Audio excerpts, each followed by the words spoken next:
is the most advanced military transport aircraft and military aircraft। नाम है A400M और बनाया है इसे एयरबस ने।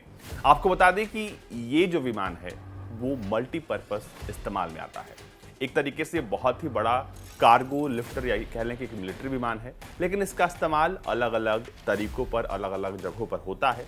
खास तौर पर जब बड़ी संख्या में ट्रूप्स को एक जगह से दूसरी जगह पर पहुंचाना होता है तब, या फिर किसी बड़े कार्गो सामान को, मिलिट्री सामान हो या फिर किसी भी तरह का सामान हो, उसको पहुंचाना होता है तब। इसके अलावा इसका इस्तेमाल होता है एयर रिफ्यूलिंग में भी। जी हाँ, एक में 3 काम ये कर सकता है और एयरबस इसी बात को अपने वेबसाइट पर बताती है कि नया वाला जो A400M है वो कई काम कर सकता है। यानी आपको एक A400M में 3 काम करने की क्षमता मिल जाती है।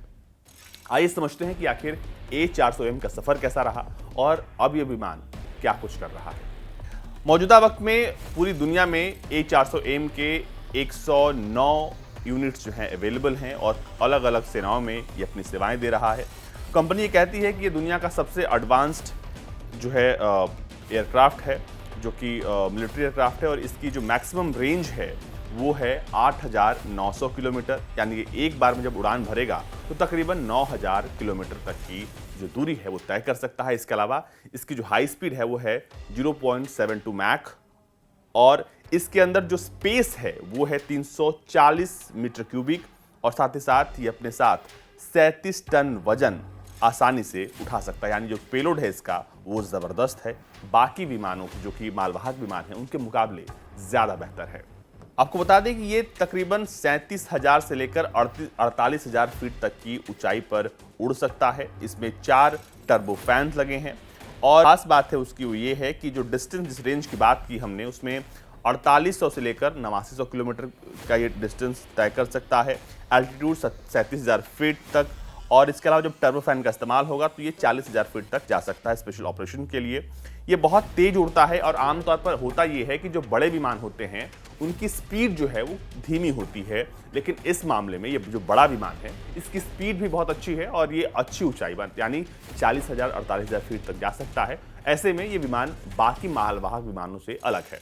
A400M को पहली बार साल 2003 में यूरोपियन नेशंस ने साथ मिलकर लॉन्च किया। इसमें Belgium, France, Germany, Luxembourg, Spain, Turkey और यूके थे, और इसके बाद 2005 में इस ग्रुप को मलेशिया ने ज्वाइन कर लिया।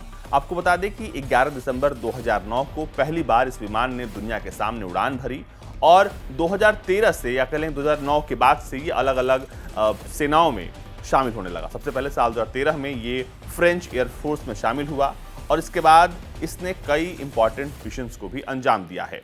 आइए अब बात करते हैं इसके पोटेंशियल और स्ट्रेटेजिक और लॉजिस्टिक पार्ट्स की।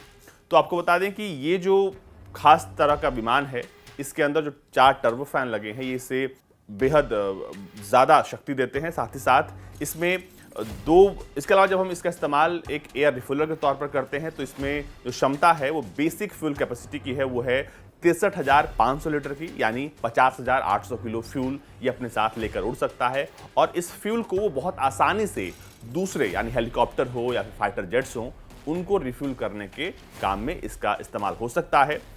अब जब हम इसके फ्यूल की बात कर रहे हैं तो हमें ये समझना होगा कि ये इसमें 2 हॉज हैं और एक ड्रॉग पाइप लगा हुआ है, और जिससे 1200 केजी पर मिनट फ्यूल जो है वो रिसीवर एयरक्राफ्ट ले सकता है। इसके अलावा जो ड्रम यूनिट है उसका जो फ्लो है और ज़्यादा है, उसमें 1800 केजी पर मिनट जो है फ्यूल आसानी से पहुंचाया जा सकता है।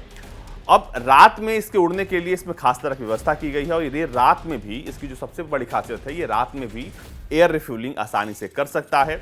इसके कॉकपिट में कैमरे लगे हैं और को पायलट बहुत आसानी से उन तमाम रिसीवर एयरक्राफ्ट को रिफ्यूल कर सकता है। क्योंकि इसकी खासियत की बात हमने कर ली, आपको बता दें कि इसकी जो हम जब पैराट्रूपर्स की बात कर रहे थे तो 116 पैराट्रूपर्स एक साथ इसके अंदर आ सकते हो। आप समझ सकते हैं कि कितनी क्षमता है इसकी। मौजूदा वक्त में एयरबस ये विमान भारत को देना चाहती है, और भारत को उसने ऑफर भी किया है। हालांकि इस पर क्या फैसला है ये अभी तक पेंडिंग है, लेकिन आपको बता दें कि ये जो विमान है कंपनी की तरफ से दावा किया जाता है कि सबसे एडवांस्ड मिलिट्री एयरक्राफ्ट है, कार्गो टैक्टिकल एयरक्राफ्ट है। लेकिन इसकी जो कुछ कमियां भी हैं, जिसको या फिर कह लें कि इसकी जो ज़रूरतें हैं, भारतीय सेना अपने लिहाज से इसको मॉडिफाई भी कर सकती है अगर इसको खरीदती है तो। क्योंकि जो मौजूदा परिप्रेक्ष्य की बात करें तो सिर्फ कार्गो लिफ्टिंग ही नहीं, मिलिट्री एयरक्राफ्ट के लिए ही नहीं, बल्कि इसका इस्तेमाल अगर भारतीय सेना से खरीदती है तो एयर रिफ्यूलिंग के लिए भी आसानी से कर सकती है।